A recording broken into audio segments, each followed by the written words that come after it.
Dans ma ville, il y a une gare. Point de départ des trajets domicile-travail ou domicile-lycée. Si la SNCF est l'opérateur, le financeur, c'est la région.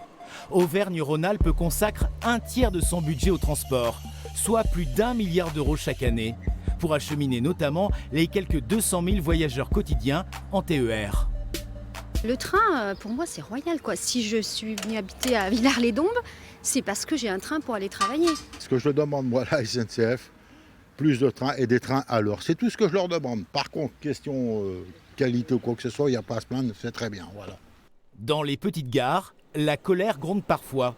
Quand ça va mal, les usagers ne savent plus trop à quel sein se vouer. Alors il y a une convention entre la région et la SNCF, celle qui nous concerne a commencé en 2017 et se poursuivra jusqu'en 2022 avant renégociation. On y trouve notamment les pénalités que doit verser l'opérateur historique. En revanche, impossible d'avoir le montant de ces pénalités en raison du secret des affaires. Pénalité en cas de retard répété. D'ici à décembre 2023, la région devra aussi lancer des appels d'offres pour ouvrir ses dessertes à la concurrence.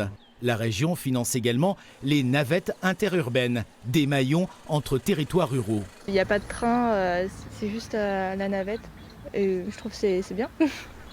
Et c'est encore la région qui finance ce balai devant les collèges et les lycées. Jusqu'à janvier 2020, le transport scolaire était une compétence des départements. Tout a changé depuis. Les personnels et les contrats ont été repris, les cars sont passés en bleu, restent juste quelques logos oubliés. En Auvergne-Rhône-Alpes, la gratuité est la règle pour les élèves qui ne vivent pas dans les grosses agglomérations.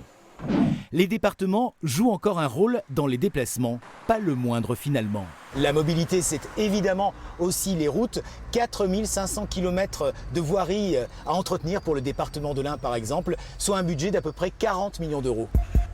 Demain, nous prendrons la route des établissements scolaires du secondaire, où départements et régions sont omniprésents.